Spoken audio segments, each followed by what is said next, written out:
Olá, pessoal. Boa noite a todos e todas.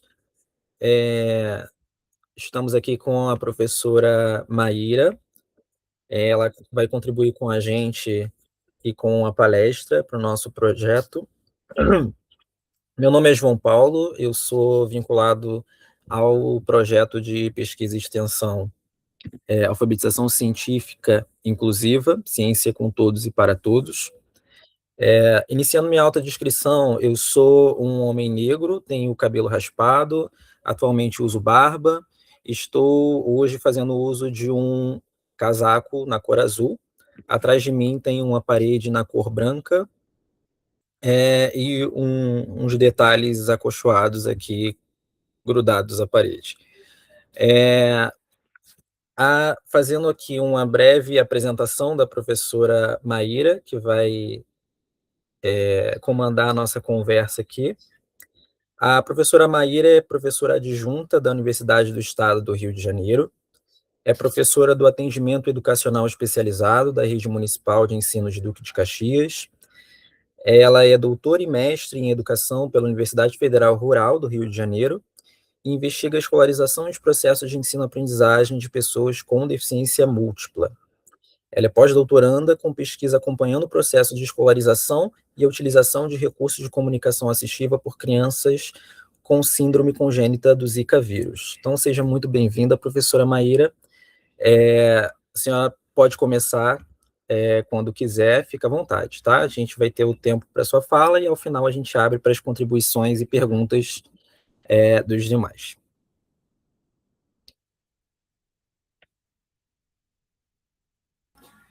Boa noite a todas e todos. Meu nome é Maíra, conforme João Paulo falou. Eu sou uma mulher branca, de cabelos castanhos até a altura dos ombros. Hoje estou usando uma blusa azul marinho com um detalhe de renda na frente, com um laço, e estou no ambiente da minha casa, no escritório. Ao fundo tem um quadro com alguns imãs, algumas recordações de família e também alguns nichos com alguns objetos de decoração. É um grande prazer estar aqui, agradeço o convite do professor Cleiton Felizardo, colega de departamento lá da UERJ, e a mediação do professor João Paulo Paz. Espero que seja uma noite aí de trocas. Peço desculpas pela voz com um pouco fanhosa, porque estamos num processo viral aqui em casa, e a garganta não está a mesma, mas vamos esforçar para que a gente possa ter aí um momento bem tranquilo e que seja um momento de reflexões para todos nós. Eu vou compartilhar aqui os slides.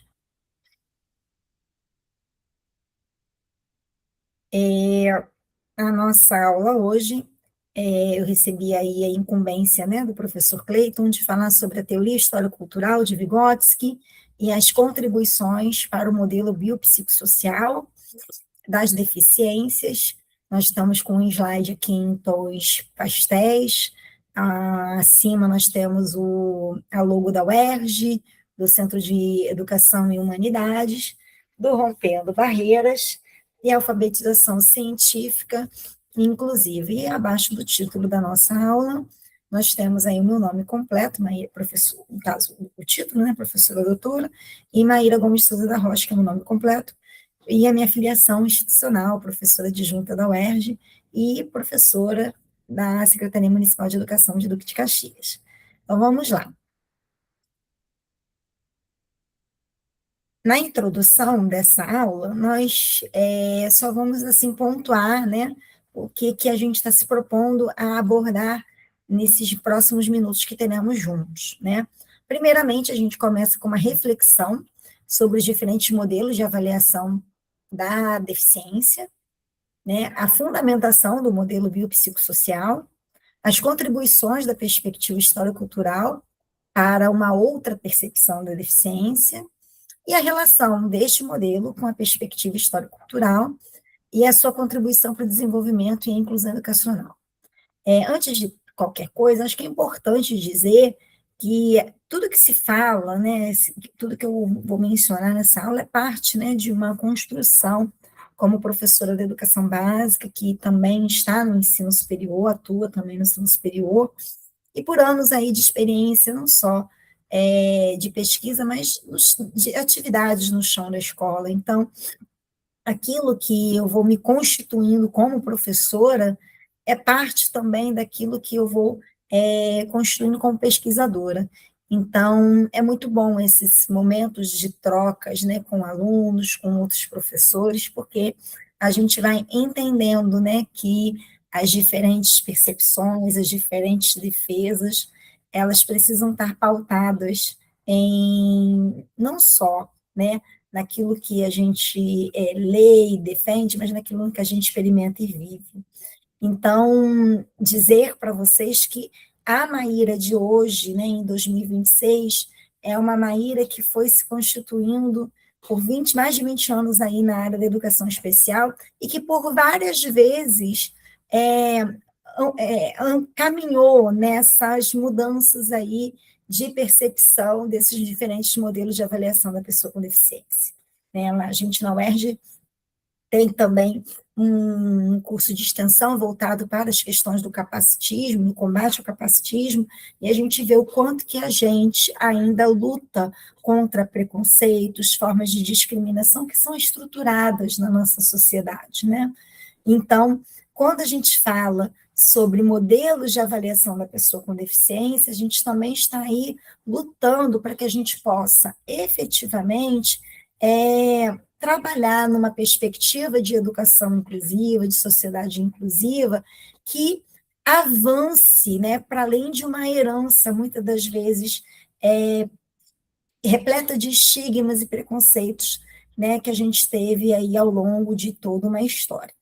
Então, eu começo trazendo aqui para vocês uma imagem, né, que eu construí com a ajuda da inteligência artificial, trazendo aí os modelos de avaliação da deficiência, numa perspectiva aí da gente entender que esses modelos, eles na verdade são lentes de como a gente observa a situação de deficiência. E essas lentes, como eu acabei de falar, elas são muito fruto daquilo que a gente acredita e defende por conta de uma herança histórica. Então, quando eu começo aqui pelo modelo médico clínico, está aqui em tons de azul, esse modelo médico clínico, ele não é um modelo de crítica à saúde, de crítica aos profissionais da saúde, ao contrário, é um modelo em que a gente hoje entende em que ele era muito pautado na visão da deficiência, partindo dos percursores da própria educação especial, partindo desse modelo médico. Né? Se a gente estudar a história da educação especial, a gente vai ver que os primeiros, né, precursores, eles eram médicos, eram pessoas da área da saúde que se interessaram, né, pelo desenvolvimento de algumas pessoas por diversos motivos. E hoje a gente entende que foi um momento importante, né? As primeiras iniciativas aconteceram lá atrás a partir dessas iniciativas, mas que hoje a gente entende que é um modelo que não dá conta mais da questão do desenvolvimento das pessoas. Então, no modelo médico clínico, a deficiência é vista como um problema da pessoa. A pessoa ela tem limitações, a pessoa tem uma condição que muitas das vezes é vista como uma condição que é uma condição que não é temporária, é uma condição que vai se perpetuar e que dificilmente o ambiente faz diferença, né, para a mudança dessa condição. Então, quando a gente tem um modelo médico, esse modelo médico, ele está aqui com um foco na condição de saúde e no diagnóstico, né? As pessoas em si não são o foco. O foco é a questão de saúde, o diagnóstico que essa pessoa recebeu. O modelo médico, ele traz a ênfase nas limitações e nas perdas, e na responsabilidade que é centrada na pessoa. Essa pessoa, de uma certa forma, ela acaba sendo culpabilizada por aquele diagnóstico que ela tem. E as soluções, né, são voltadas aí para um tratamento, para uma reabilitação, para uma cura. E aí a gente tem um símbolo ali, né, de como se fosse um prontuário médico, né, com uma lupa, né, em que mostra que esse modelo médico clínico, ele é um modelo muito focado na questão do diagnóstico. A avaliação, ela é pautada nas deficiências e nas incapacidades do indivíduo, as funções e estruturas do corpo. E a pergunta central é: o que, que a pessoa tem? Então, esse modelo médico, clínico, volto a dizer, não é um modelo de crítica, né? Quando a gente fala, né, da crítica ao modelo médico, a gente não está criticando a saúde ou criticando aos profissionais de saúde, a gente está criticando uma perspectiva que hoje, inclusive, ela é vista de uma forma diferente pelo próprio pessoal, né, da área da saúde, que hoje a gente busca trabalhar de uma forma colaborativa, de uma forma intersetorial. Então, esse modelo é um modelo que a gente precisa superar, mas que ainda é muito presente, principalmente quando a gente tem discursos relacionados a uma defesa e uma valorização muito grande dos diagnósticos, dos laudos. A gente precisa lembrar que um diagnóstico, um laudo, ele é importante, sim, mas ele não representa essa pessoa. Ele não traz em si todas as condições e possibilidades dessa pessoa. E que muitas das vezes esse diagnóstico, esse laudo, que às vezes é muito incapacitante, ele pode ser transposto uma vez que a gente tem um olhar para além daquilo que está escrito, né, daquele prognóstico que está ali sendo colocado. O modelo social, que é o segundo modelo que a gente traz aqui nessa nossa revisão, né, é um modelo em que a deficiência ela é causada pelas barreiras da sociedade, ela é vista, é essa lente que se coloca. E aí tem o foco nas barreiras físicas, atitudinais, comunicacionais, sociais e institucionais. Há uma ênfase na inclusão, na acessibilidade e nos direitos, e há também uma responsabilidade, né, na sociedade. O que essa sociedade está fazendo para que a pessoa com deficiência esteja, de fato, ali interagindo, vivenciando, né, as oportunidades como qualquer outra pessoa. E as soluções, elas estão pautadas na remoção de barreiras e mudanças sociais. E aí a gente tem um outro ícone, né, esse modelo social está em tons de verde, em que apresenta ali, por exemplo, a ideia da rampa, né? As pessoas estão subindo uma rampa e a pessoa que está representada ali pelo símbolo, né, da pessoa usuária de cadeira de rodas, ela está ali, né, passando por essa rampa conforme uma pessoa que não é usuária também consegue acessar aquele espaço. E embaixo estaria ali a escada, que seria uma barreira caso não houvesse essa rampa. Então, esse modelo social, ele traz uma avaliação numa perspectiva de observar as barreiras, os facilitadores do ambiente que impactam a participação social da pessoa. E aí a pergunta central é: o que impede a participação dessa pessoa, né?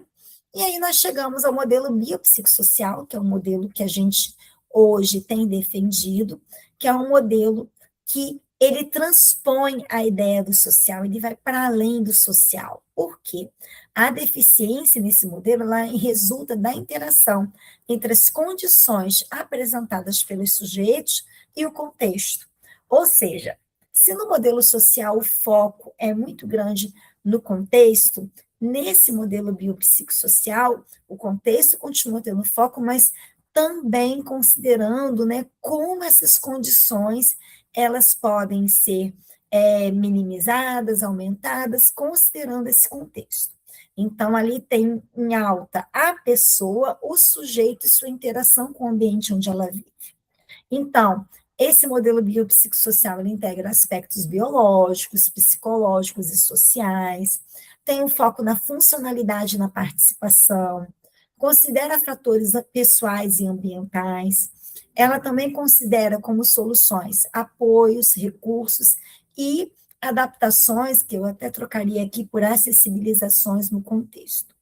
Então, aqui a gente tem uma imagem, né, de um esquema que está ali o cérebro, e está ali a pessoa ao centro, né, e ao redor o cérebro, as pessoas, tem ali um que parece ser um prédio que está trazendo ali um contexto, né, de onde essa pessoa está, ou seja, a fisiologia, ela se constitui, né, nessas relações dessa pessoa com o seu ambiente, com o seu contexto.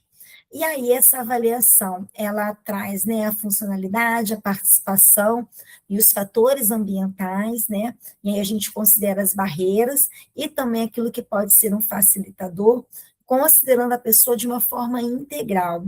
E a pergunta central é: como a pessoa funciona em seu contexto e o que pode melhorar a sua participação? Então, queridos, a gente traz aqui nesse início de aula, né, essa reflexão de que esses modelos, eles são modelos que sim coexistem, ainda que a gente tenha uma defesa de que hoje a gente trabalha, né, na perspectiva do modelo biopsicossocial, ainda é muito forte a presença do modelo médico, do modelo social, e que nós, enquanto professores, profissionais, né, que estão atuando em diversas áreas, né,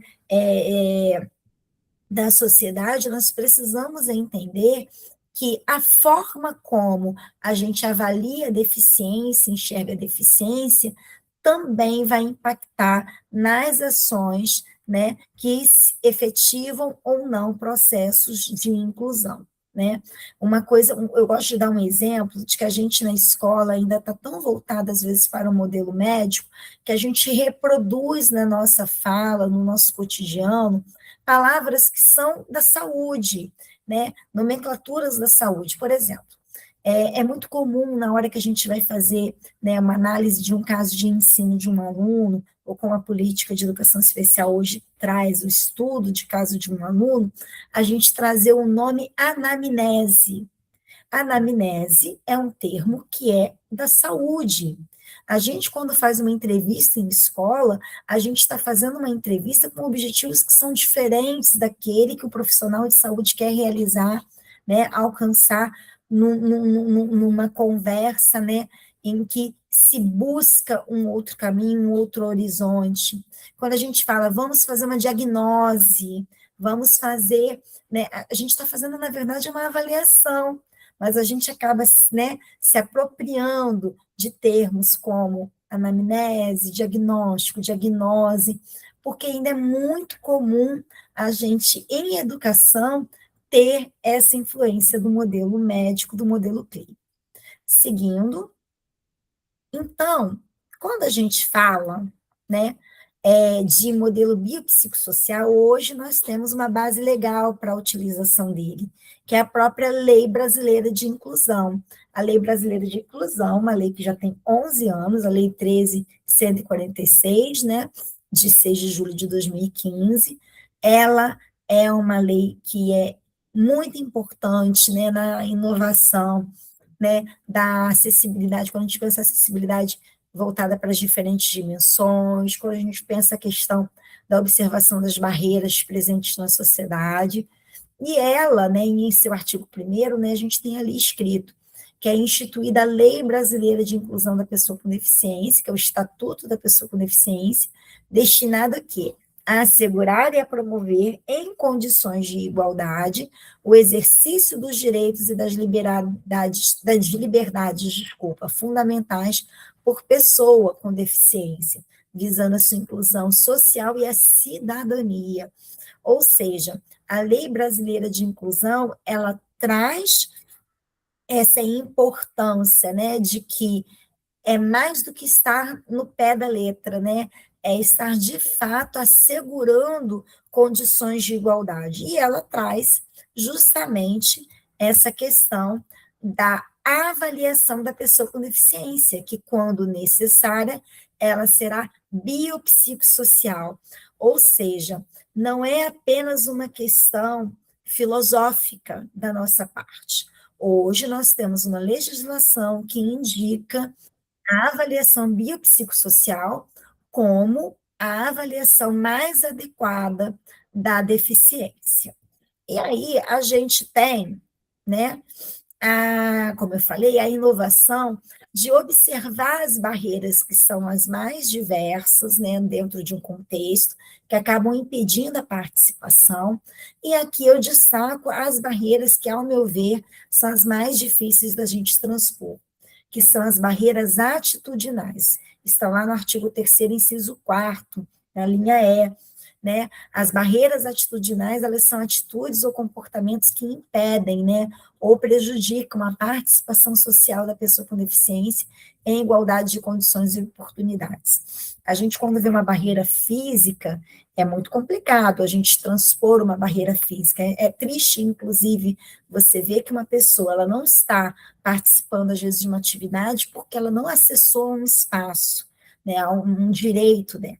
Mas quando você pensa que as barreiras atitudinais, elas são aquelas mais entranhadas na nossa sociedade, a gente vê que o desafio é ainda maior, entendeu? Então, vamos lá.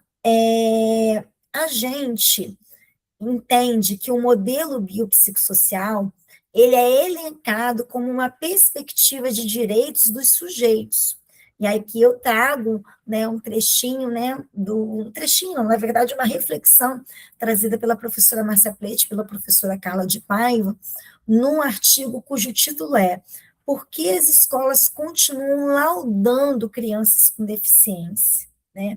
A gente precisa entender que o laudo, o diagnóstico são importantes para que as pessoas possam acessar direitos, possam ter, né, algumas respostas do ponto de vista, né, fisiológico, mas nós estamos para além disso, porque o laudo, o diagnóstico, muitas das vezes que a gente quer tanto, não traz respostas que venham de fato efetivar, né, uma perspectiva diferente, como a de uma inclusão educacional que é para além do sujeito estar no espaço escolar, mas está, de fato, aprendendo e se desenvolvendo dentro do ambiente da escola. Então, nós precisamos entender que a perspectiva do modelo biopsicossocial é uma perspectiva de direitos, e é um fundamental indicador para que se supere o modelo clínico, para que as pessoas sejam reconhecidas para além daquilo do que está definido do ponto de vista fisiológico. O modelo biopsicossocial, ele tira o foco dos impedimentos e das limitações, né? Você já sabe o que a pessoa não consegue fazer, você já sabe o que é complicado e difícil, então você pensa para além disso, o que é possível fazer, quais são as potencialidades e possibilidades que esse sujeito, né, ele pode efetivar em sua vida, e valoriza o papel social e as possibilidades das pessoas diante das barreiras sociais. E aí eu trago aqui um trechinho de um artigo meu junto com o professor Marcos Porto Fritas da Rocha, em que diz que o modelo biopsicossocial ela trouxe um avanço conceitual, sendo um marco importante não apenas para o contexto educacional, mas em relação à sociedade como um todo. Ou seja, a gente muitas das vezes fala escola, e vamos trazer aqui o foco, né, na nossa fala para a escola, porque, afinal de contas, somos professores, e a gente está refletindo sobre o ambiente da escola, mas a escola ela está dentro de uma sociedade, e esse modelo biopsicossocial, ele é para além dos muros da escola. E a própria lei brasileira de inclusão nos traz também essa inovação de pensar essa perspectiva nas diferentes áreas e setores da sociedade. E aí a gente vai colocando aqui um pouco do que nos foi proposto nessa aula. Pensar a relação desse modelo biopsicossocial com a perspectiva histórico-cultural, né? A gente, quando estuda Vygotsky, Luria, Leontiev, né, os principais pensadores da perspectiva histórico-cultural, a gente começa a lembrar de que eles trouxeram uma inovação de desenvolvimento que vai para além daquilo que está posto na fisiologia, no corpo das pessoas, na parte, né, intrínseca do biológico. Então, só desse ponto de vista, só a partir desse ponto, a gente já vê que o modelo biopsicossocial ele está muito relacionado, né, do ponto de vista filosófico, com a perspectiva histórico-cultural. A gente tem diversos pensadores sobre o desenvolvimento humano, a gente poderia citar aqui Piaget, Vallon, poderíamos estar estudando questões relacionadas à psicanálise, mas por que que a gente destaca a perspectiva histórico-cultural, mais especificamente os conceitos de Vygotsky? Porque é uma perspectiva de desenvolvimento que considera os sujeitos sem negar as questões fisiológicas, mas também sem ficar presa apenas a elas. As limitações, por exemplo, de um desenvolvimento que é impactado pela deficiência ou por um transtorno. Então, a perspectiva histórico-cultural, ela coaduna com o modelo biopsicossocial e de direitos por conta disso, em primeiro lugar, que é uma perspectiva que está focada no contexto, na história dos sujeitos, nas relações, e assim por diante. E aí, nesse meu slide, que também segue os outros, né, com fundo em tons pastéis, né, um salmãozinho, tem uma foto muito bonita, de uma foto clássica do Vygotsky, que ele aqui morreu muito jovem, né, uma foto dele bem alinhado, com terno, escuro, ele está com o cabelo curtinho, baixinho, olhando assim com um leve sorriso. Por que que eu destaco a foto dele? Porque eu, assim como o nosso grupo de pesquisa, a gente tem buscado mais especificamente, né, nos pressupostos trabalhados por ele, né, a proficuidade, né, que todos os seus postulados trazem sobre entender o desenvolvimento humano, inclusive quando esse desenvolvimento ele é um desenvolvimento diferente, um desenvolvimento que foi impactado por uma questão. Então, quando a gente estuda Vygotsky, a gente tem aí diversas possibilidades de estudar o desenvolvimento humano. Mas para nós que trabalhamos na área da educação especial, a gente tem aí a possibilidade de buscar reflexões que, de fato, nos ajudem a entender esse desenvolvimento que é tão complexo e que muitas das vezes a gente, como professor, como escola, a gente tem dificuldade de propiciar estratégias, possibilidades diferenciadas, porque a gente não entende o desenvolvimento do nosso estudante quando, por exemplo, ele tem um TEA, ou quando, por exemplo, ele tem uma deficiência visual, e assim por diante, porque, em tese, é algo muito mais desafiador você propor, né, práticas de ensino para estudantes que têm ali um desenvolvimento, né, que exige maior número, né, de reflexões, de investimento e de um planejamento diferenciado.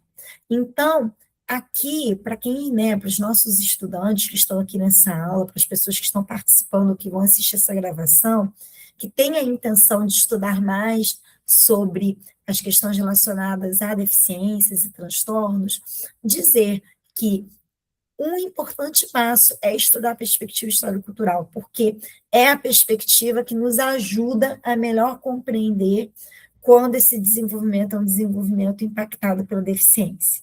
E aí, por que que é importante também a perspectiva histórico-cultural?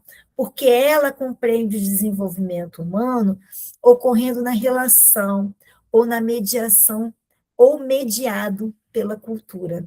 Ou seja, mais uma vez aí a gente vê o quanto que ela está alinhada com um modelo biopsicossocial. A perspectiva histórico-cultural, ela entende que por meio da cultura, da mediação do ambiente, por meio das relações, esse desenvolvimento ele pode acontecer. E aí, a gente, quando pensa, né, em perspectiva histórico-cultural, e considerando, né, o arcabouço enorme que tem, né, na teoria, né, em todos os estudos muito profundos que Vygotsky fez, ainda que em tão pouco tempo de vida, a gente busca, né, em seus postulados, né, possibilidades aí para entender esse desenvolvimento de uma forma inovadora. E eu poderia estar falando aqui de zona de desenvolvimento proximal, e vocês estariam entendendo, porque é muito conhecido. Poderíamos estar falando de mediação, poderíamos estar falando de estruturas psicológicas superiores, poderíamos estar falando de pensamento, linguagem, Mas, para essa aula, a gente vai falar, assim, de uma forma muito breve e pontual, sobre algo que vocês podem buscar estudar, que é a perspectiva dos fundamentos da defectologia. Defectologia era uma ciência muito própria da época, né, da psicologia que Vygotsky estudou, que traz justamente uma nova concepção sobre o desenvolvimento da criança com deficiência. Quando eu falo criança, a gente, é claro, também está se reportando a jovens, adolescentes, a qualquer pessoa. Mas Vygotsky, ele estudou mais especificamente sobre desenvolvimento, né, pensando nessa perspectiva aí da criança, que é impactada por uma questão, né, seja fisiológica, né, mas que ele encontra ali, né, as possibilidades de estudo para além daquilo que estava sendo posto naquele diagnóstico. E aí eu trago aqui uma imagem da capa das obras escorridas, né, dos fundamentos da tecnologia, da defectologia, né, essa capa em roxo, com tons de laranja, né, um texto muito próprio de Vygotsky, que ele merece ser lido, é um texto difícil, mas ele é parte de um conjunto de obras de Vygotsky, e esse mais especificamente fala sobre a defeitologia como uma ciência que fala justamente sobre o defeito. É estranho, né, falar assim, defeito, mas que era termo da época, em que ele traz uma ideia diferente da perspectiva de defeito, né? E aí, qual é essa ideia? Se há dificuldade orgânica, esta pode ser contornada pelo social, ou seja, não está posto, não está acabado, não é definitivo. E aí ele traz uma defesa de que é necessário criar instrumentos culturais especiais adaptados à estrutura psicológica da criança com deficiência. É necessário propiciar o acesso ao conhecimento geral com a ajuda de procedimentos pedagógicos especiais. Essa é a condição primordial para o desenvolvimento cultural, que, valendo-se de caminhos distintos, pode tornar perfeitamente possível, gente, o desenvolvimento dessas pessoas. Ou seja, Vygotsky vira e fala, olha, existem estruturas de personalidade, estruturas psicológicas, estruturas que são fisiológicas, que acontecem dentro da mente humana, que levam a pessoa superar a condição, né, do impacto da deficiência. Se a gente se apropriar disso de uma forma externa, essas estruturas elas vão ser potencializadas, e aí essa pessoa vai conseguir se desenvolver ainda mais e melhor. Sabe aquela história de que uma pessoa cega, ela costuma desenvolver outros sentidos para compensar o fato dela não enxergar? A pessoa cega, geralmente, ela acaba sendo, né, uma pessoa que desenvolve mais o olfato, ela acaba desenvolvendo mais a audição. Se essa pessoa faz isso de uma forma fisiológica, legal. Imagine se ela tiver condições de fazer isso, sendo amparada, tendo suporte de um ambiente que propicie para que ela possa desenvolver ainda mais esses caminhos alternativos. Ela não vai ser uma pessoa com maiores ainda possibilidades de desenvolvimento? É o que Vygotsky está falando, então, aqui para a gente. Então, vamos lá. Qual é a tese central da defeitologia?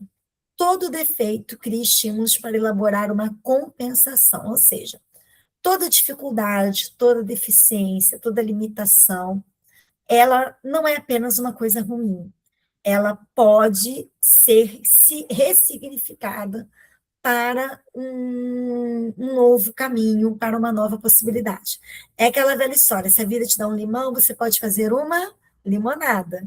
Então, o conflito que geralmente acontece por conta da deficiência, trazendo dificuldades para a vida do sujeito, também esse mesmo conflito pode criar possibilidades e estímulos de compensação e supercompensação.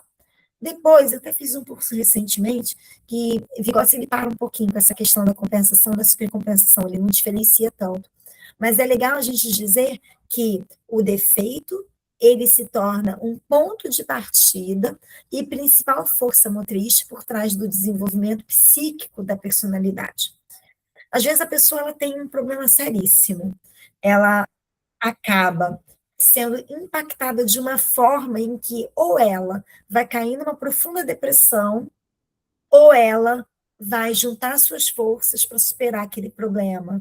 Estão entendendo? Então, assim, são questões que perpassam a individualidade humana e que podem também ser impactadas pelas relações que as pessoas têm, dependendo se essa pessoa, ainda que ela tenha tendência a uma depressão, mas se ela tiver tido contato, né, com oportunidades que ela possa ir para além daquela situação, às vezes ela não necessariamente vai, né, ser tão impactada ao ponto de entrar no processo depressivo. Então, é necessário, eu uso aqui as palavras da professora Garcia, criar condições condições culturais diferenciadas, né, que mobilizem as forças compensatórias e contribuam para a descoberta de caminhos alternativos de desenvolvimento, por meio de recursos, por meio de possibilidades diferenciadas, que promovam o quê? A acessibilidade, o acolhimento, a inserção do indivíduo na sociedade, para que haja apropriação da cultura, né? Que a gente tenha essa possibilidade. E aí, quando a gente fala, né, em acessibilidade, aí eu vou voltando também lá na LBI, por quê? A LBI, um dos aspectos assim que traz a LBI como inovadora é pensar nas barreiras e pensar também na acessibilidade nas diferentes dimensões, nas mais diversas dimensões. Se ela fala, né, da barreira atitudinal, ela fala da acessibilidade em perspectivas diferentes, que também ultrapassam, né, dão a possibilidade de ultrapassar a barreira atitudinal, assim como física, como comunicacional e tudo mais.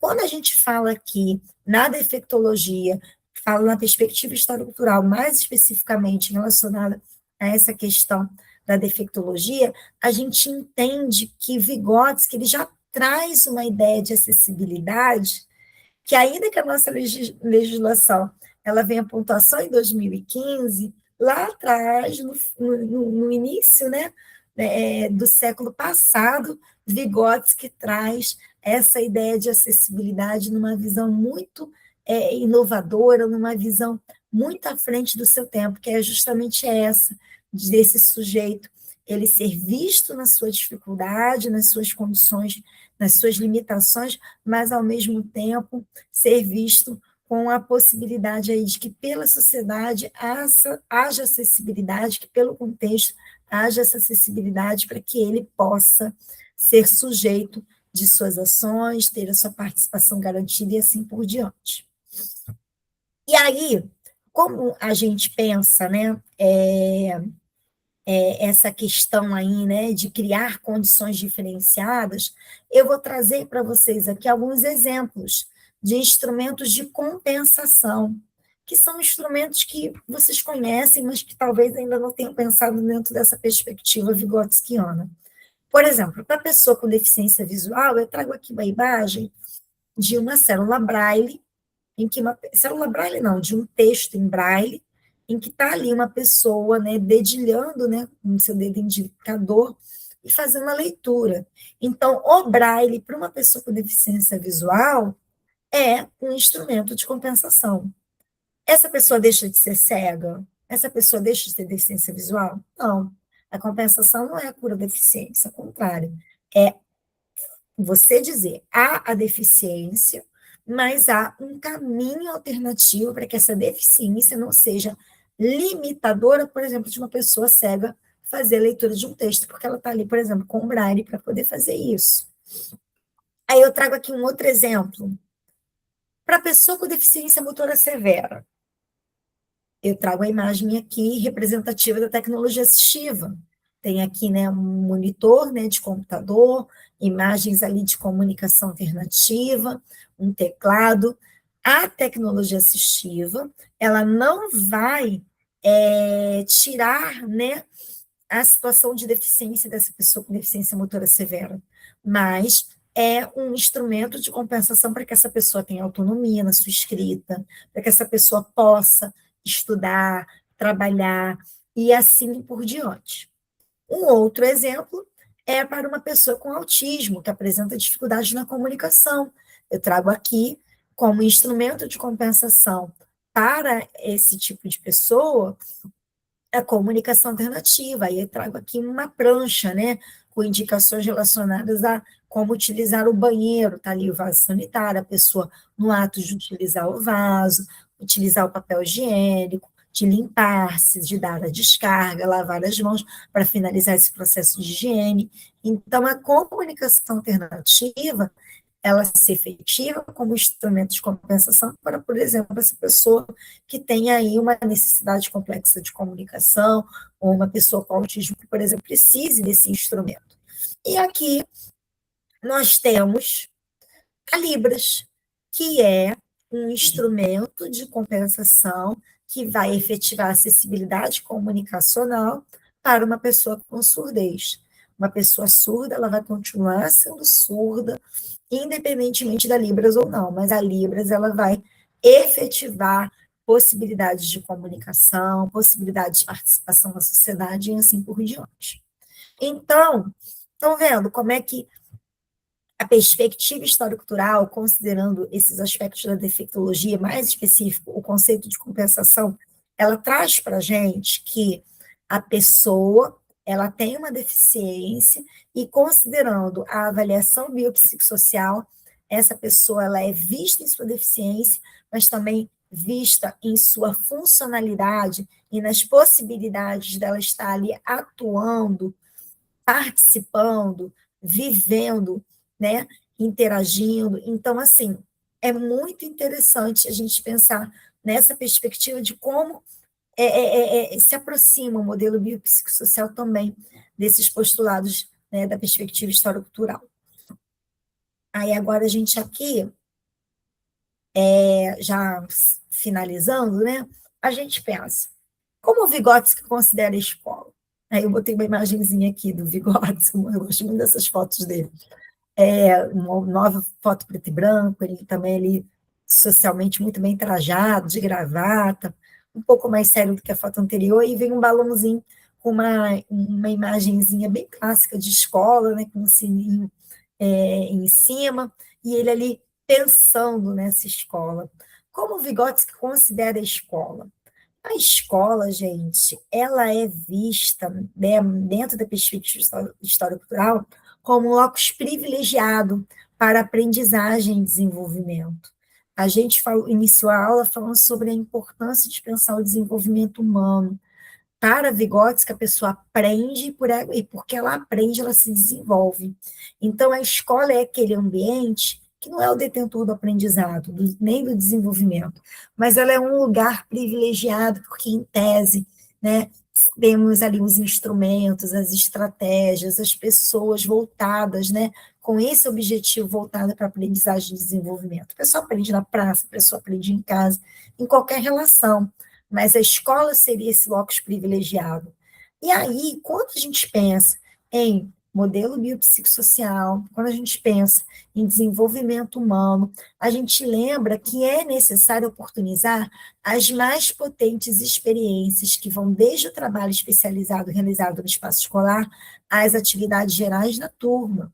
Então, hoje a gente tem aí um ambiente, né, uma consigna de educação inclusiva, né? Acabamos de ter aí a nova política de educação especial regulamentada. E aí, gente, essas pessoas, essas crianças, esses jovens que estão na escola e têm deficiência, elas são as que mais têm que estar na escola e com mais apoios e suportes para que elas possam ser beneficiadas nessas experiências. Então, quando eu coloco a primeira imagem aí de uma turminha sentada em roda, parecendo ser um ambiente de recreação, uma criança correndo em volta dessa roda, essa criança, se ela tem ou não uma deficiência, um transtorno, ela tem que ter ali as condições de estar participando dessas experiências como qualquer outra. A outra imagem que tem ali uma professora com mais 3 crianças, numa mesa, num ambiente assim, com um grupo menor, talvez um trabalho de atendimento educacional especializado na modalidade sala de recursos, essas crianças ali atentas a essa atividade, também é um momento de experiências que precisa ser potencializado. Na outra imagem que tem uma sala de aula com algumas crianças estudando, e em destaque tem uma criança ali cadeirante, com uma mesa acessível, é um outro exemplo. Na imagem de baixo, que tem ali uma criança com deficiência visual utilizando, né, a máquina Perkins, né, usando Soroban, justamente com o suporte aí de um professor, para que ela possa, independentemente da deficiência visual, ter os recursos necessários para ela poder utilizar o braille, utilizar os materiais, né, para estudar. Isso daí é um outro exemplo de como que a escola é um espaço que tem que ser privilegiado nesse sentido. E tem umas duas imagens, a penúltima imagem, que é de um ambiente também, que me parece ser de sala de recursos, em que tem uma professora ali mostrando um monitor com a datilologia em Libras, ensinando ali para um aluno, né, um estudante, essa língua, que é uma língua que é tão necessária para a efetivação também, né, da inclusão de pessoas com surdez.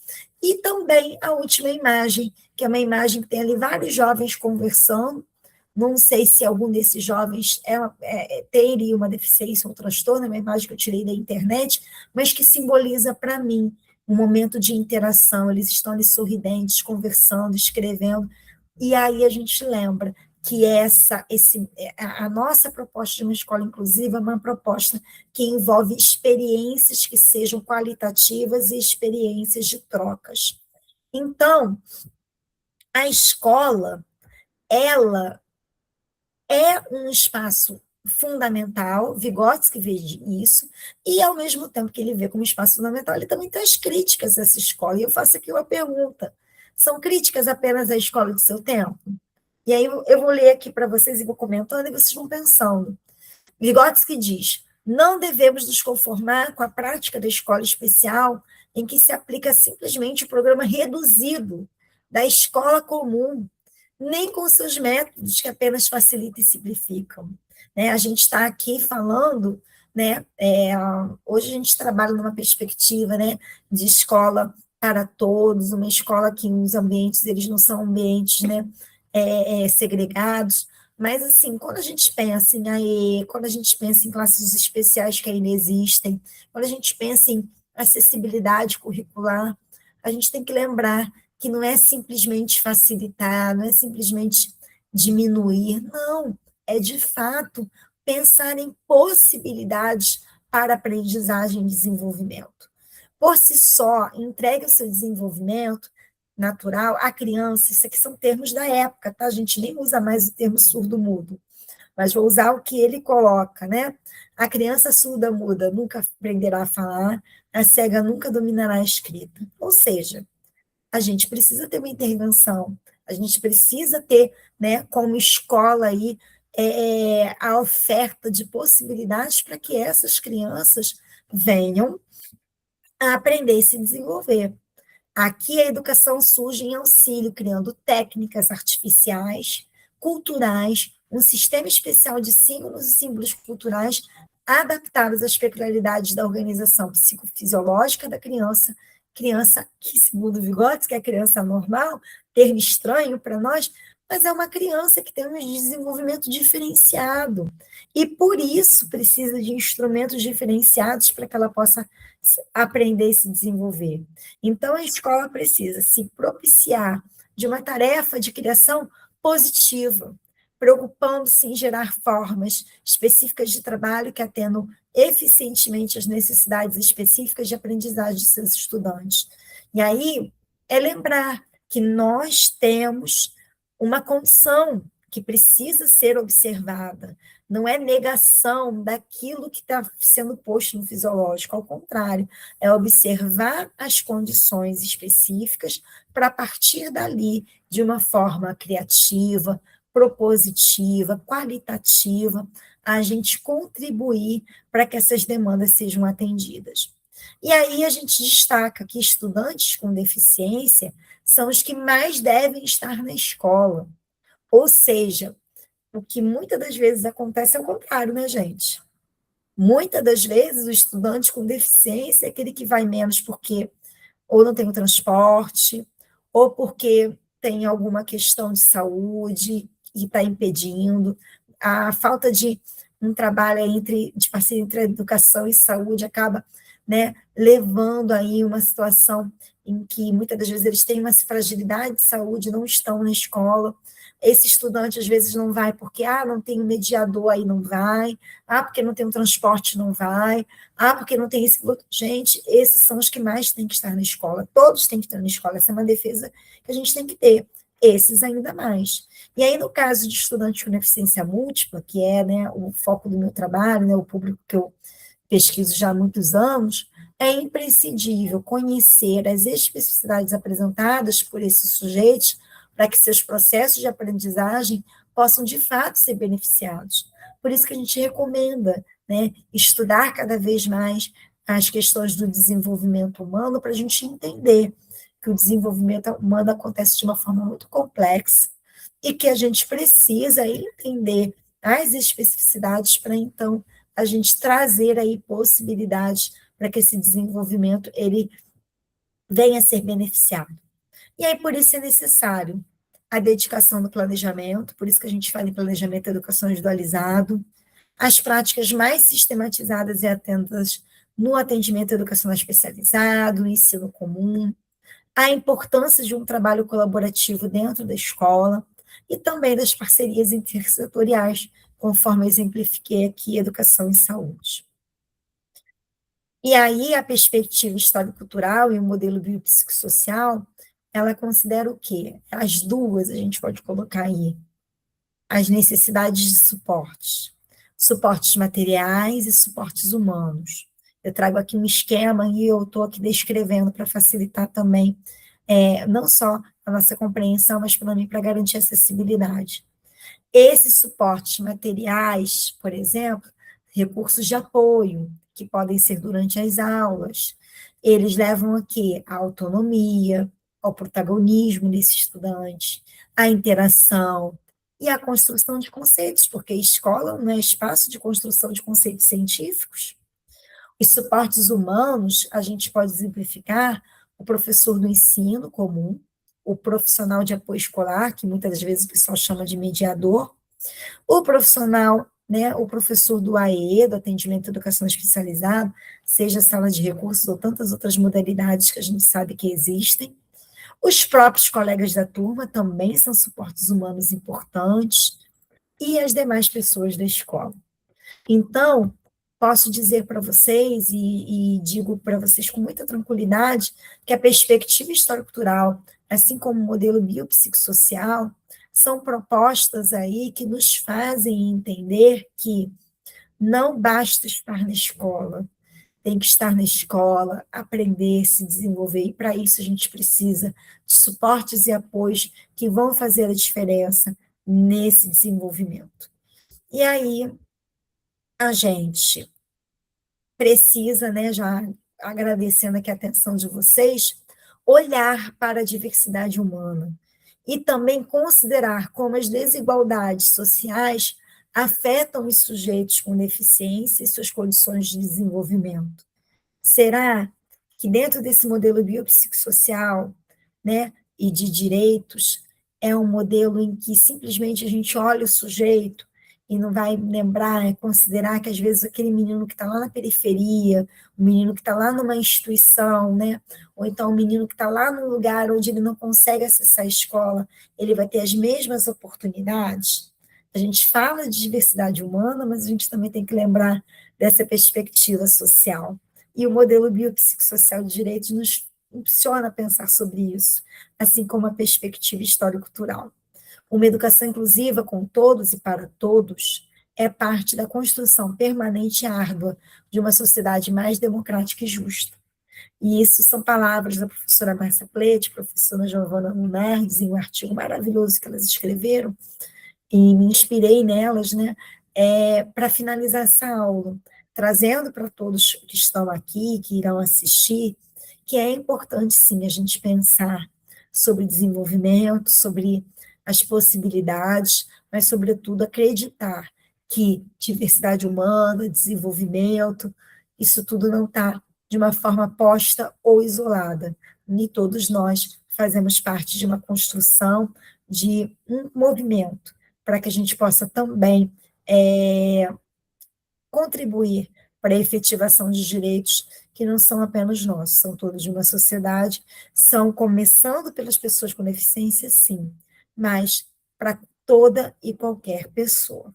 Muito obrigada, eu deixo aqui para vocês meu e-mail, mairagsrocha@gmail.com, e fico aí à disposição, João Paulo, para as perguntas, para os comentários, já pedindo desculpas aí pelo avançar da hora. Nada, muito obrigado. A gente que agradece, professora Maíra. Eu estive refletindo em algumas coisas aqui, fiz algumas anotações, e tem alguns pedidos aí de comentários para a professora depois, mas gostaria de perguntar se alguma das estudantes, alguém que está assistindo aqui, tem alguma pergunta, algum comentário para fazer sobre a fala da professora Maíra. Fiquem à vontade, tá? Podem abrir o microfone ou levantar a mão.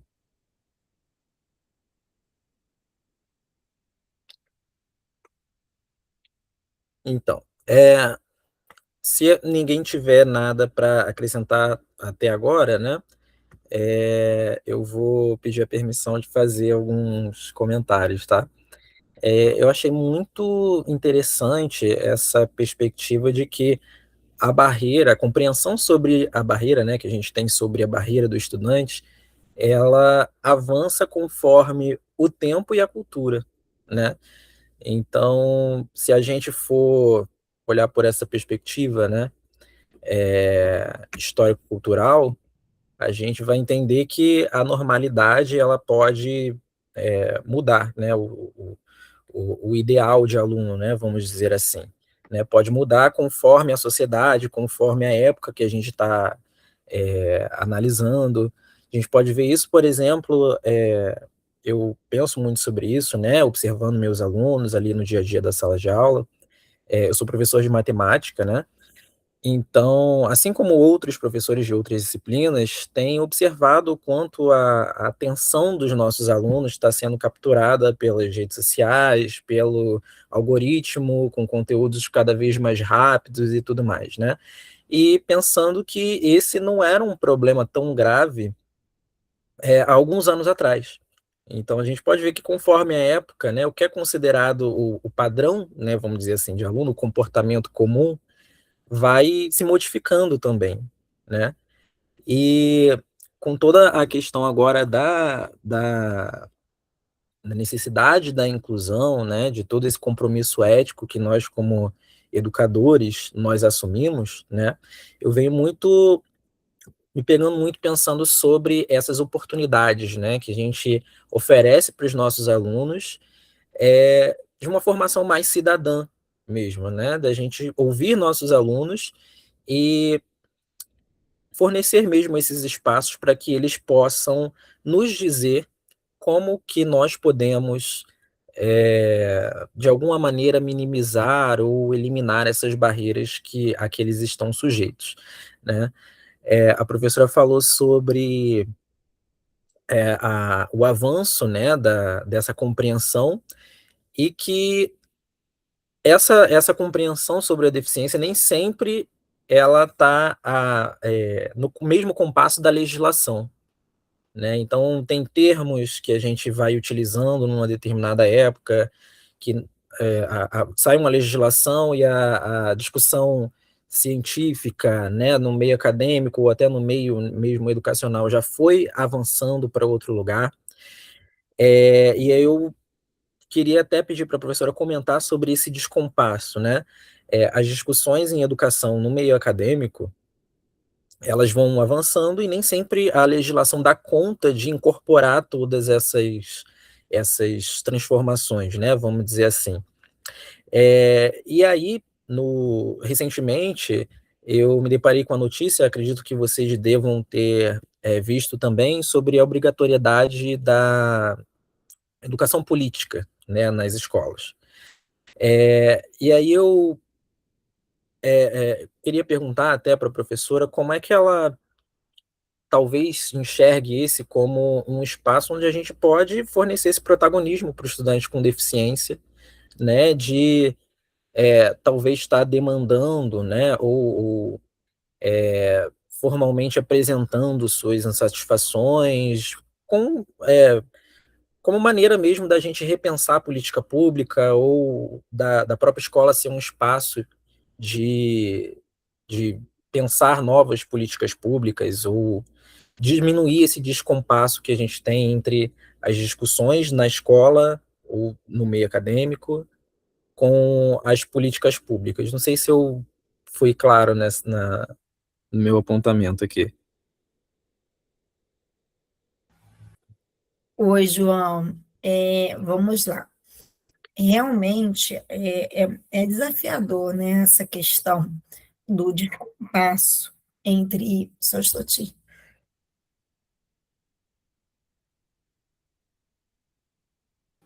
Desculpa, gente, eu estou bem gripada.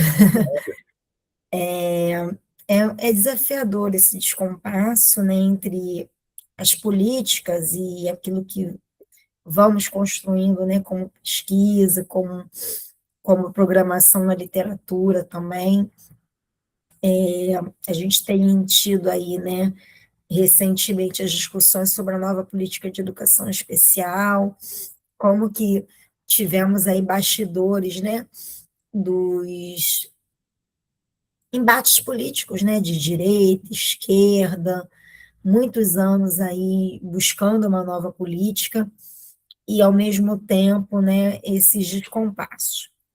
Como pesquisadora e como professora, eu acredito que a gente sempre vai ter um cenário muito desafiador, principalmente considerando aí a eita, desculpa, acho que o resfriado está afetando a linguagem, principalmente quando a gente pensa na diversidade que a gente tem aí de público e de demandas.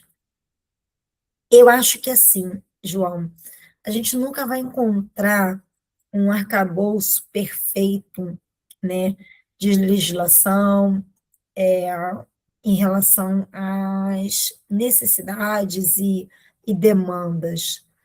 Eu acho até que o nosso país ele tem um dos sistemas mais completos nesse sentido. Eu acho que o que a gente precisa, além da vontade política, né, e de políticas que sejam de Estado e não apenas de governo, é de realmente uma mobilização dos diferentes setores, diferentes áreas, para que isso não seja uma luta apenas das pessoas com deficiência. Então, quando a gente fala sobre capacitismo, quando a gente fala sobre a gente está realmente dando, transpondo, né, essas questões do capacitismo, buscando também o protagonismo das pessoas com deficiência, e a gente precisa lembrar disso, que elas precisam, de fato, participar, porque senão somos só nós falando de uma coisa que elas que vivenciam, né? Então, em relação a essa proposta, né, que você levantou, né, da política nas escolas, isso é para qualquer pessoa. A discussão política, ela tem que estar presente para qualquer pessoa.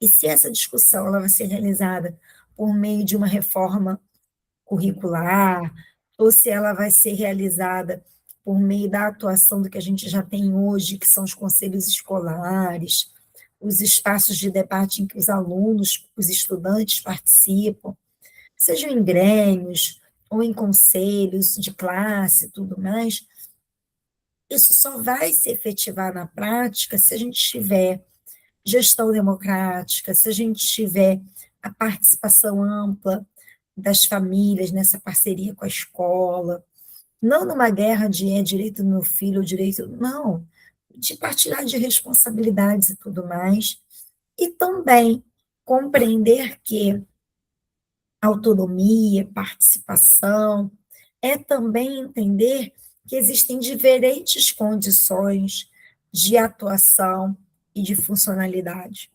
Então, se eu tenho um estudante com deficiência múltipla, ele talvez ele não venha se colocar, falar como de uma forma convencional, mas se ele está ali presente, se ele demonstra que quer estar ali presente, não é apenas você dar para ele a oportunidade de falar, é de fato respeitar essa oportunidade de fala.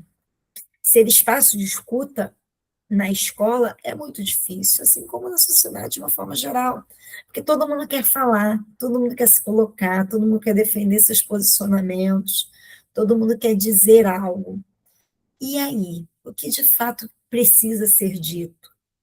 Todos conseguem dizer, todos conseguem falar, cada um dentro das suas possibilidades de expressão. Então, assim, é algo muito delicado, tá, João? Eu vejo como a gente, como professores, a gente tem uma responsabilidade muito grande de ter uma sensibilidade, de observar e de, em alguns momentos, dizer, ó, a gente precisa, de fato, garantir esses espaços, para além daquilo que está posto na legislação, na literatura, nos estudos e pesquisas, o que de fato se efetiva? É aquilo que acontece no chão da escola. Exato, exatamente. Pessoal, alguém quer se colocar, quer fazer algum comentário? Eu já agradeço a resposta da professora Maíra. Acredito, concordo plenamente que a gente tem que fazer a nossa atuação para além da legislação, né? A política, né? Ela existe ali a política formal, mas ela se materializa ali na escola, né? No nosso fazer, no nosso cotidiano ali na escola. A colega colocou aqui a lista de presença, tá? Então, estudantes, por favor, marquem presença aí no formulário. Gostaria de agradecer mais uma vez a professora Maíra pela fala, pelas contribuições. Alguém quer fazer algum comentário? Pode ser pelo chat também. Se não, eu acho que a gente pode encerrar.